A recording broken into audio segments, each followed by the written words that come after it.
ya'lamun alladzina sabaru wa 'ala rabbihim yatawakkalun.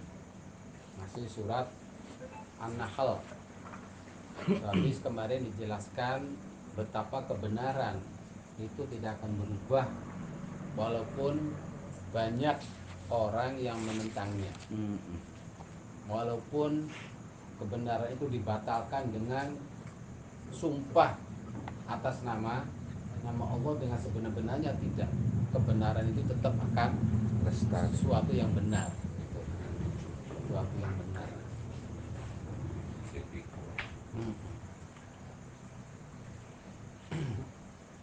Dan juga kemarin dijelaskan bahwa kita harus berpegang kepada syaratul uluhiyah dan syaratul ubudiyah. Yang itu ada PR. Masih ingat enggak ini? Al-Fatrol ini PR-nya. Orang 1 minggu ini. nggak dikerjain nih.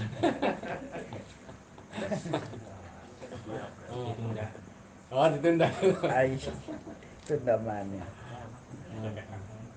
Jadi kita hidup tidak cukup dengan syaratul uluhiyah saja atau syaratul tauhid.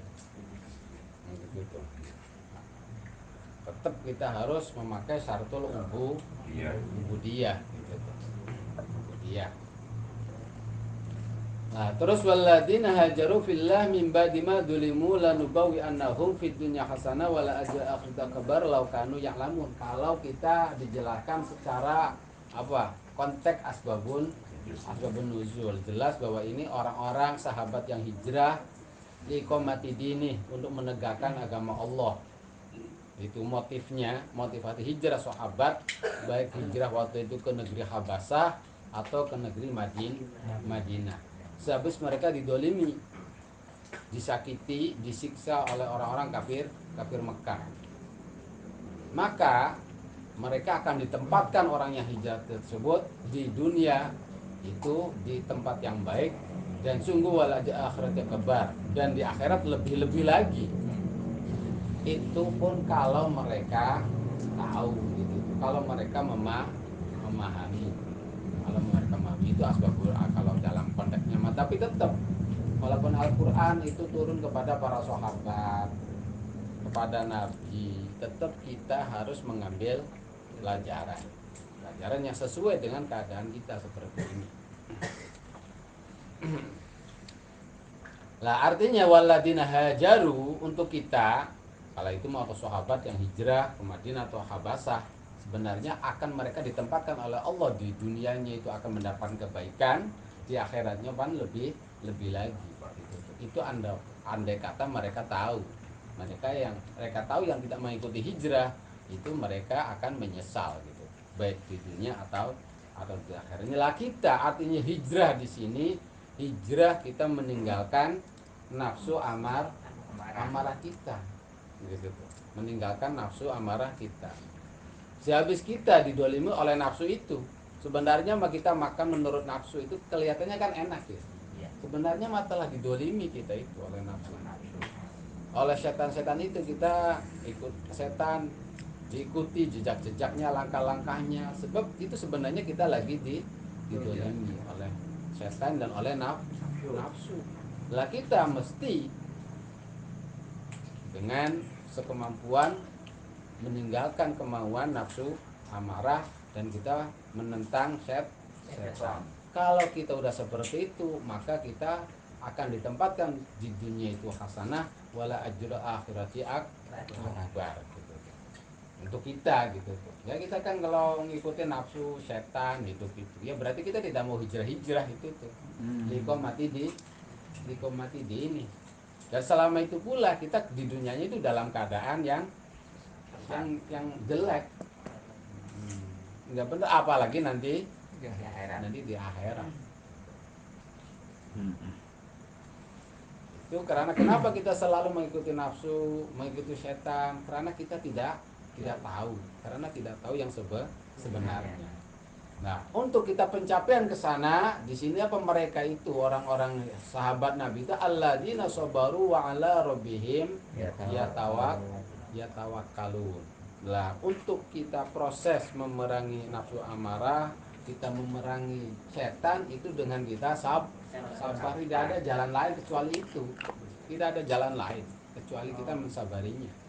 Malah rabbihim yatawakkalun, sehabis kita sabar, kita total pasrahkan semuanya itu kepada Allah. Kita maksimal usaha dengan kesabaran, lalu kita tawakal kepada Allah. Jangan sampai kita merasa mampu bisa bersabar. Jangan sampai gitu. Wah, kita udah mampu bersabar ya, itu berarti kita tawakal. Lah kata-kata sabar di sini itu menggantikan kata-kata iman. Sebab as-sabru adalah al-iman. Orang yang tidak ada sabar ya sama saja tidak ada iman. Tidak ada iman. Lan yatawakkalun itu menggantikan yang namanya apa? Ketakwaan yang sebenarnya gitu. Jadi kita pencapaian kita hidup di dunia itu hasanah, apalagi di akhirat. Pertama iman dan takwa. Dalam bahasa ininya iman adalah sabar, takwa adalah tawakal. Tanpa kedua itu tidak bakalan dapatkan itu di dunia hasanah gitu. Tidak akan dapatkan. Wa marsalna min qablika illa rijalan nuhi ilaihi fasalu ala dzikri in kuntum la ta'lamun. Dan kita jangan menyangka orang-orang yang hebat itu harus berupa malah malaikat. Justru orang-orang yang hebat sebagaimana apa sejarah-sejarah itu, sejarah dahulu itu justru para manusia yang diutus oleh Allah itu adalah rijal, laki yang udah sempurna kemanusiaannya. Kalau kamu tidak percaya, fasalu ala dzikri in kuntum lata. Kalau kamu tanya kepada ahli-ahli kitab. Kalau dalam konteks ini kan karena ada orang kafir Mekah, masa sih Allah Maha Agung, Allah Maha Tinggi, kok sampai mengutus utusan berupa manusia? Mestinya Allah tuh mengutus utusan tuh malaikat gitu tuh. Sababun nuzuliha anna kufaru Makkah qalu maka Allah ayursila rasulan minar rijal balaik ayursila malahkan. Pantasnya itu Allah al-azam al-ala al-akbar itu mestinya ngutus itu malaikat gitu. Akhirnya turun fasalu wa marsa min qabli rijalan nuhi ilaihi fasalu ala dzikri in kuntum la ta'lamun. Dalam sejarah Nabi Musa ya manusia, Nabi Isa manusia, Nabi Daud manusia, Nabi Sulaiman manusia, Nabi Soleh itu semuanya manusia. Setelah itu kan ayat ini itu oleh ulama dijadikan dalil untuk kita bagaimana harus mengikuti. Kalau orang ahli sunnah wal jamaah itu dalil untuk kita bermadhab, baik secara fikih atau secara kalam tauhid atau secara tasawuf. Sebab ahli dzikri adalah ulama yang sangat memahami tentang Al-Qur'an gitu. Yang sangat memahami tentang Al-Qur'an. Kalau kamu tidak tahu. Lah, ulama-ulama yang paham dengan Al-Qur'an atau dalam konteks ini adalah nabi, para anbiya itu bil bayyinati waz zubur. Mereka beliau itu diutus oleh Allah bukan sekadar pengakuan saja, juga dibuktikan dengan mujizat dengan hujah-hujah al-wadihah, juga dengan kitab-kitab, disertai dengan kitab-kitab yang diturunkan gitu. Yang diturunkan Nabi Daud ya dengan mujizatnya, yaitu dengan kitab Zaburnya. Nabi Musa dengan mujizatnya disertai dengan kitab Tauratnya. Nabi Isa dengan mujizatnya disertai dengan kitab Injilnya. Begitupun Nabi kita itu ya manusia diutus oleh Allah. Dan keutusan beliau itu dikuatkan dengan bayinat, dengan hujah-hujah yang wadihah, yang udah tidak terhinggalah. Mujizat Nabi itu, bayinat Nabi itu juga disertai dengan zubur, yaitu kitab Al-Qur'an. Wa anzalna ilaika dzikra litubayyana linnas ma nuzzila ilaihim. Saya turunkan kepada kau kekasihku Muhammad dzikir, yaitu Al-Quran, supaya engkau itu litubayyina linnas ma nuzila ilaihim, supaya engkau menjelaskan kepada manusia apa yang diturunkan kepada mereka. Dan sebenarnya kita ini nuzila ilaihim, ilaihim itu ke kita, itu ke kita. Lah, yang mampu menjelaskan adalah nabi. Jadi hadis-hadis itu ibaratnya tafsir Al-Quran atau apa?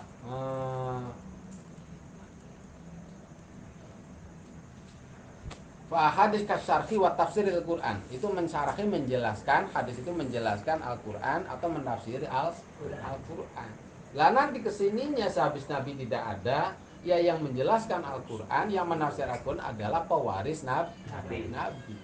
Tidak semua orang itu mampu untuk menjelaskan Al-Quran, mentafsir Al-Quran, hanya warasatul anbiya saja.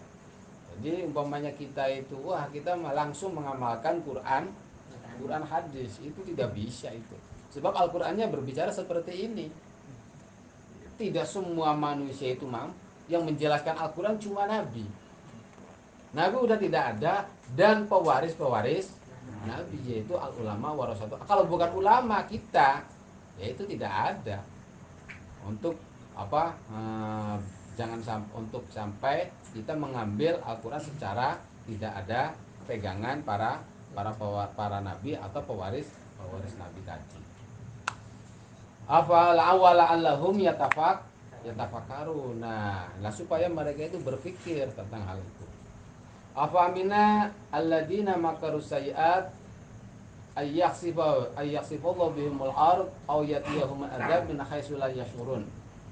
Aw yakhudhu fi taqallubihim fa mahum mu'jizin aw yakhudhum ala takhawuf wa inna rabbakum la raufur rahim. Kita, umpamanya kita yang merasa tenang saja dengan kemaksiatan kita.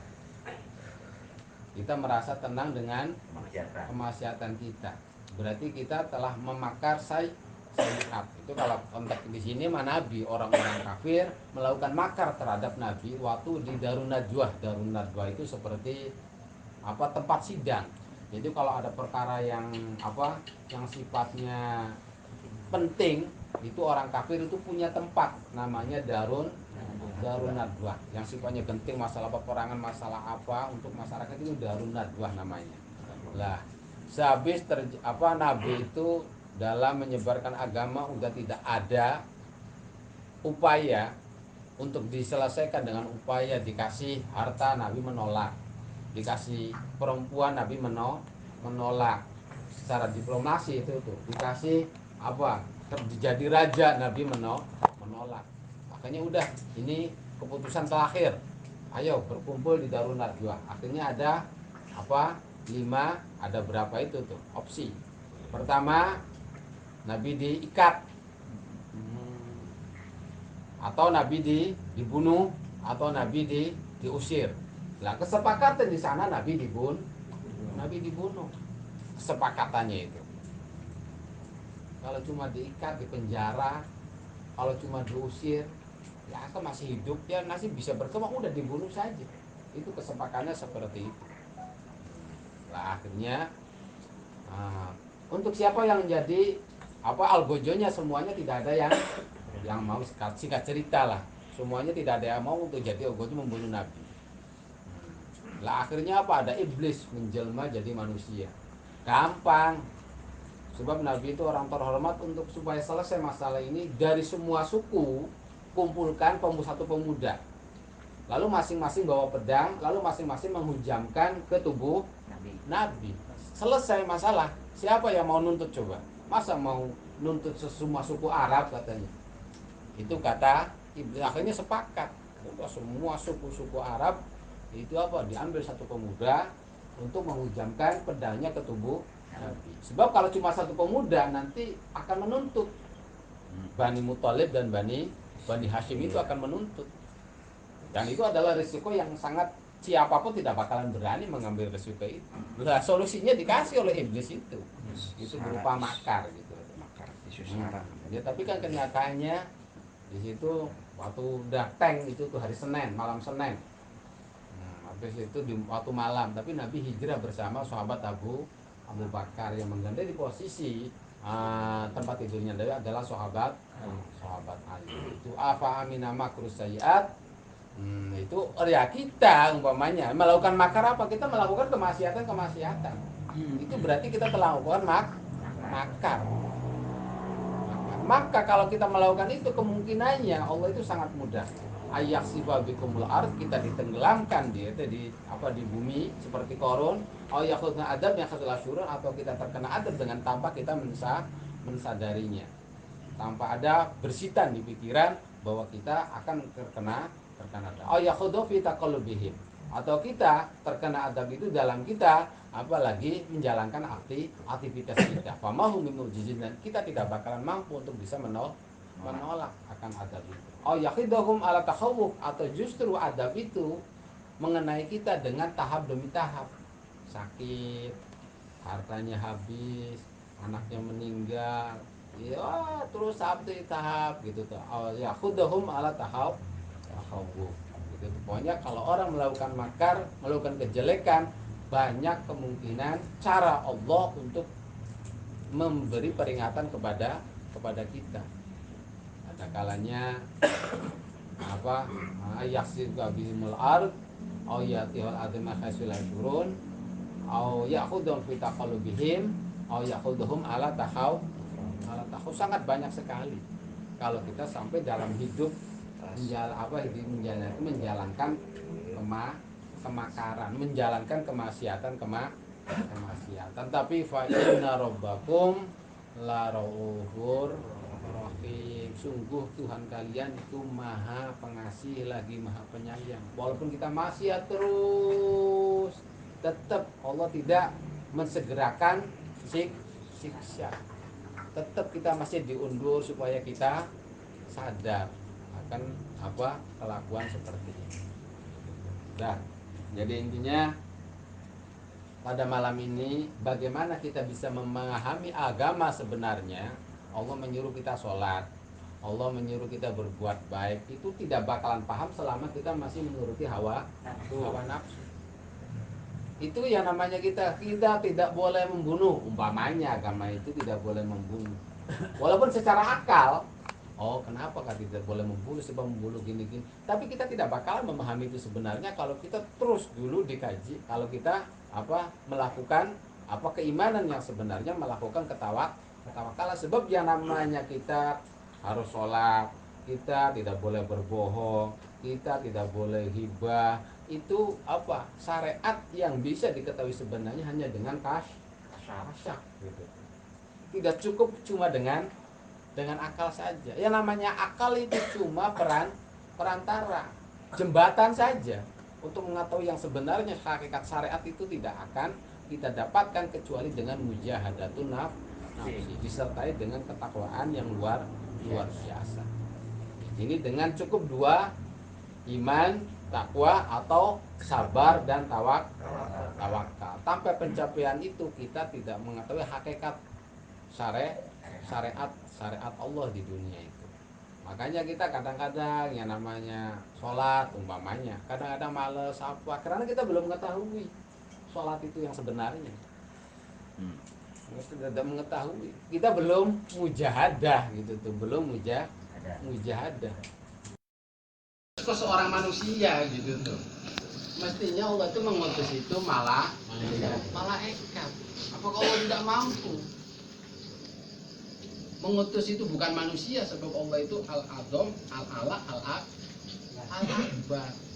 Nah, akhirnya dijawab oleh Allah itu fasalu wa masa mikil rijal nuilai fasalu ala dzikri in kuntum la ta'lamun. Coba kamu tanyakan kepada ahli kitab Taurat, kitab Injil. Maka terhadap bahwa Allah itu mengutus manusia, mereka tahu betul sebagaimana mengutus nabi-nabi sebelumnya, itu Nabi Nuh, Nabi Musa, Nabi Isa, Nabi Sulaiman, Nabi Dawud gitu. Jadi wa antum ila tasdiqihim aqrab ila tasdiqil mu'minin. Orang kafir Mekah coba tanyakan kepada ahli kitab gitu tuh. Lah, maka jawabannya itu mendekati sebagaimana orang mukmin iman kepada Nabi Muhammad. Gitu tuh. Kalau kamu tanya kepada orang ahli kitab, maka jawabannya iya. Sebelum Nabi Muhammad itu Allah mengutus para manusia. Jawabannya kan seperti itu. Nah, kalau dia membenarkan ahli kitab, maka akrab ila tasdikil mukminin bi Muhammad. Cuma orang kafir Mekah itu tidak iman kepada Nabi bukan karena mereka tidak tahu, tapi karena mereka inad, mereka angas, angkuh. Makanya di sini ay ala sabilil fardi wat takdir. Andai saja orang kafir Mekah itu tidak iman kepada Nabi karena kebodohan, ketidaktahuan, kasih solusi oleh Allah itu coba kamu tanyakan kepada ahli kitab. Dan jawaban ahli kitab coba kamu benarkan, maka kamu akan memahami kenapa orang mukmin itu kepada Nabi iman kepada Nabi Muhammad. Tapi apa? Wa illa fa wa alimun bidzalika wa innama kufruhum inadun. Tetapi kekufuran orang alim Mekah kepada Nabi itu adalah kufur inad, angas, angkuh, hasud. Ya udah, walaupun sampai kapanpun dikasih kebenarannya tidak bakalan menerima. Kemaksiatan kita itu sulit untuk, dan jawabannya juga ya udah sama-sama saya juga seperti itu. Tidak akan dapat solusi. Tapi kalau ulama akhirat itu udah bisa pasti kasih solusi. Lah arti tasdikihim bil mukminin itu adalah ulama-ulama yang benar-benar udah takdik kepada Nabi dohiron wabah batinah. Kalau kita hanya supaya secara dohir saja, batinnya mah ngaku apalah, itu seperti itu. Nah.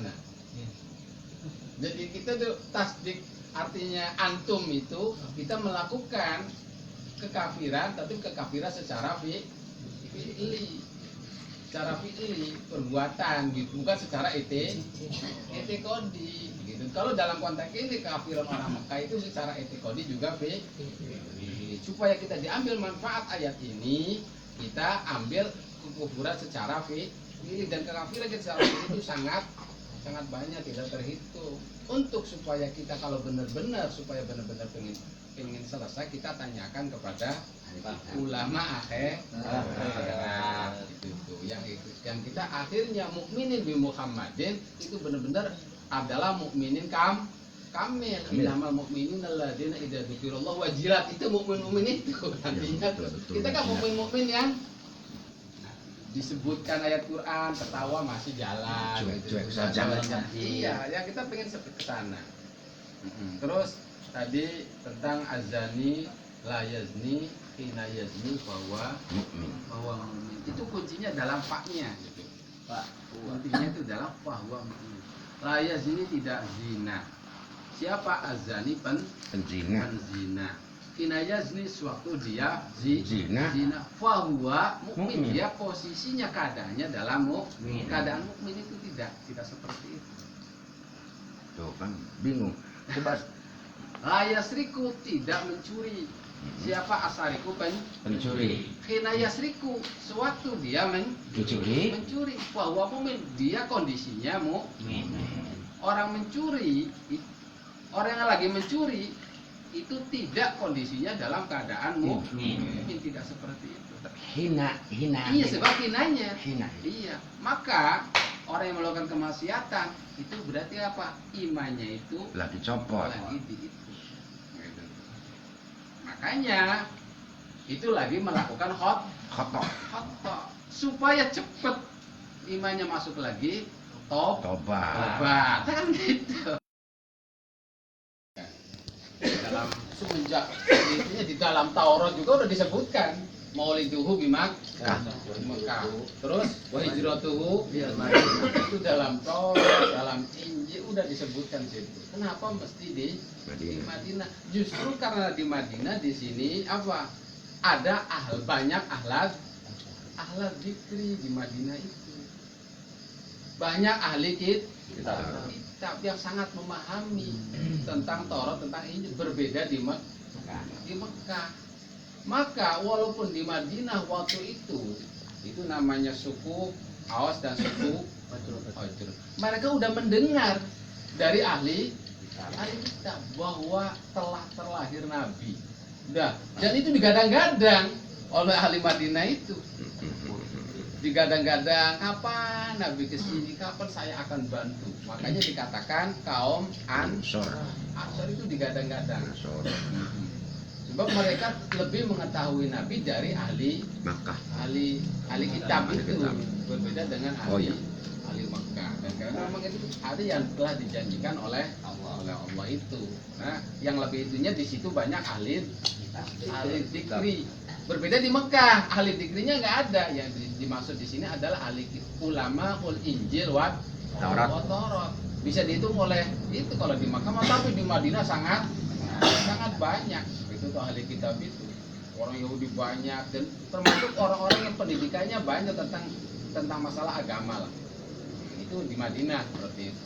Dan ternyata yang itunya orang Khazraj, orang Aus itu telah mengetahui rahasia-rahasia dari ahli kitab itu. Akhirnya menggadang-gadang, mereka langsung iman, terus menggadang-gadang bagaimana Nabi hijrah ke mereka ke Madinah itu pertama lah. Nah, terus masalah hijrah, apakah masih relevan dengan kehidupan ini? Ada bahasa la hijrata badal fathi. Tidak ada hijrah sehabis Fatu Makkah. Mekah. Itu secara hijrah secara fisik gitu, secara fisik.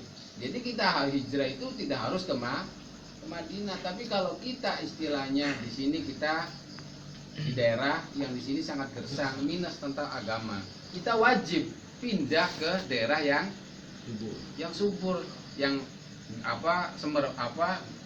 gebiar agamanya. Kalau kita di sini itu tidak mampu kita, kalau di sini terus kita akan terbawa nih oleh lingkungan. Itu wajib kita hijrah. Tapi tetap hijrahnya itu berarti kan hijrah dalam arti Billah. Tetap hijrah arti fillah. Makanya banyak masalah hijrah oleh Imam Syafi'i itu tentang bahasanya taghorub. Taghorub itu berarti kita intikal, pindah dari satu daerah ke daerah. Maka itu faedahnya sangat banyak karena memang itu sesuai dengan kita sebagai umat Rasulullah SAW dan disunahkan oleh yang bagaimana pernah dilakukan oleh Nabi. Tapi yang paling penting hijrah itu adalah hijrah min nafsu amara bisu ila nafsu itu yang paling pentingnya gitu. Yang paling pentingnya itulah dimanapun kita tempat berada, iya, itu namanya hijrah fillah. Dan semuanya perlu yang namanya mujahadah, yang di sini adalah sabar dan takwa. Waqad anzalna ilaikumud dzikra. Waqad anzalna ilaikum berarti kita stopnya.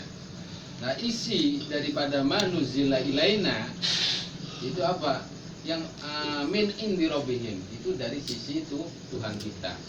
An-muqtadi azmanihim wa atwarihim, dan sesuai dengan zaman itu Al-Qur'an itu sesuai dengan masa. Wa atwarihim, dan sesuai dengan siapa itu yang namanya manusia itu. Berupa apa isi Quran itu? Minal awamir wan nawahi. Berupa larangan dan cegahan. Wal adab wal akhlak. Isi Quran itu berupa adab dan akhlak. Kalau dipresentasikan Al-Quran itu berapa ayat turun? Berapa ayat? 6.000 sekian. Itu kalau menjelaskan awamir nawahi cuma 2%. Itu menjelaskan tentang awamir nawahi. Tapi kalau menjelaskan akhlak dan adab itu 25% itu. Kalau menjelaskan dan amar cuma 2 sekian persen, tapi untuk akhlak dan adab 2,5%, hampir seperempat Al-Quran itu. Jadi menjelaskan Al-Quran itu menjelaskan adab dan akhlak. Makanya akhirnya wala allahum yatafakkarun. Kita mesti mentafakuri fi ayat-ayat Allah. Sebab tidak ada mukjizat Nabi yang masih kita buktikan, hanya Al-Quran.